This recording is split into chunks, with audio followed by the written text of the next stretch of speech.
Sjećanja na Golgotu Drugog svjetskog rata kod Hrvata Herceg Bosne ponovno su oživjela.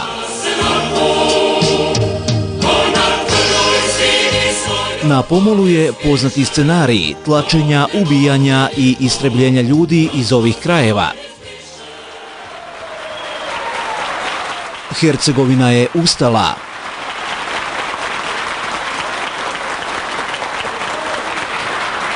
Želim vam prenijeti srdačne pozdrave predsjednika Hrvatske demokratske zajednice doktora Franje Tuđmana.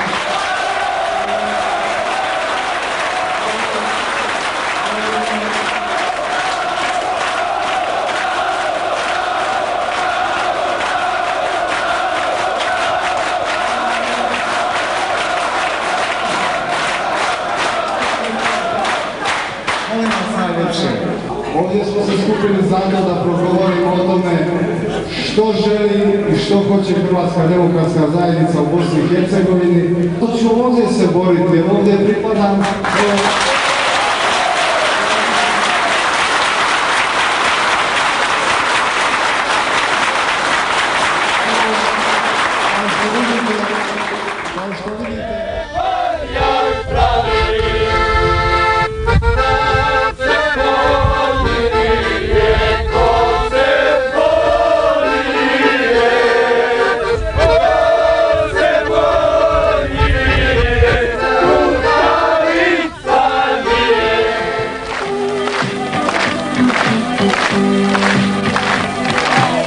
Raskuti svijetu, o jesenje lišće, pod jednim svićem, drugim se vrtala.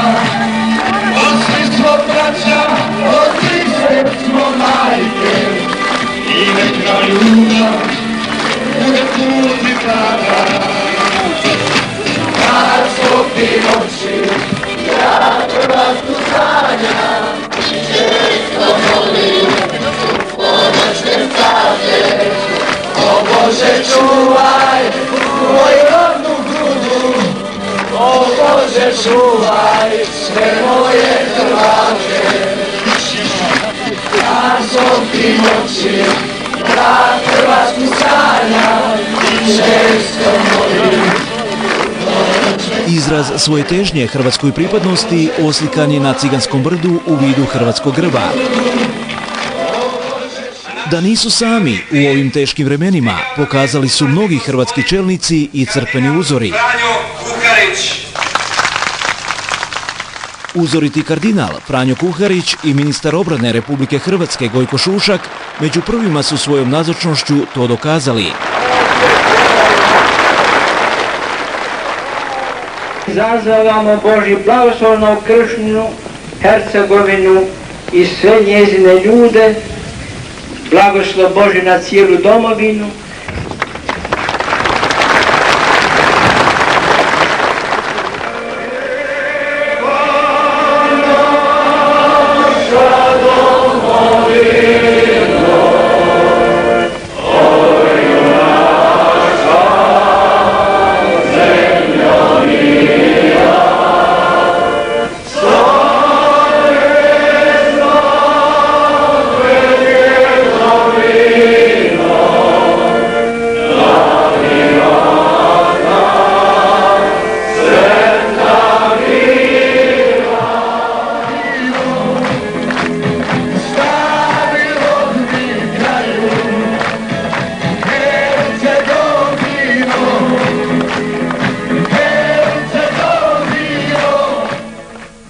Dični skupe, hvaljen Isus i Marija.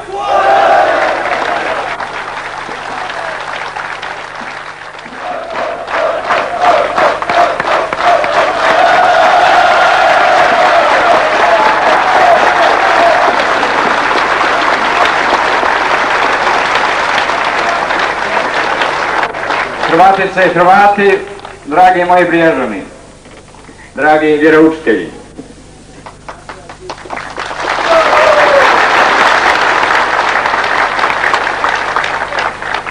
ja vam prenosim iskrene i najtoplije pozdrave predsjednika Hrvatske demokratske zajednice i predsjednika Vlade Republike Hrvatske doktora Franje Tuđmana.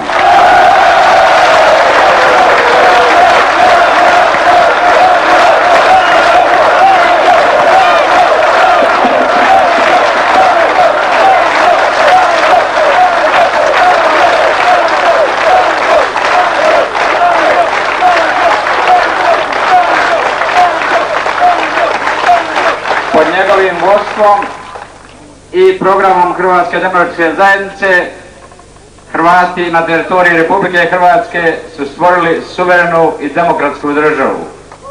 Ali ni s kim nećemo dijeliti suverenitet Hrvatske države.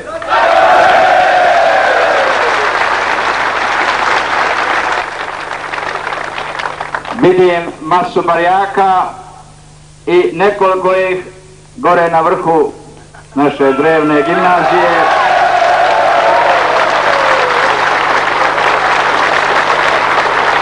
I gospodo, tu im je mjesto, jer ovo je i država hrvatskog naroda.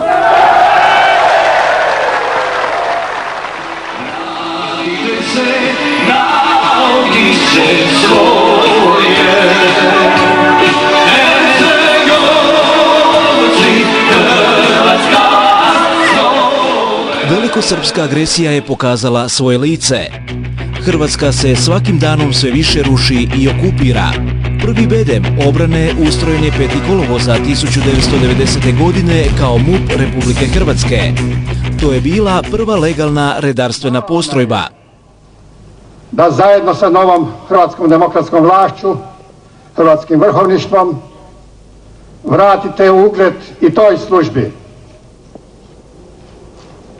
Vi trebate biti čuvari mirnog sna naših građana, čuvari blaga naših ljudi, ali čuvari i ustavnog i pravnog poretka Republike Hrvatske. Ne sumnjam da ćete vi koji ste dobrovoljno stupili u ovaj prvi tečaj škole unutrašnjih poslova Republike Hrvatske, da ćete tu dužnost obaviti na zadovoljstvo i vlasti i naroda Republike Hrvatske.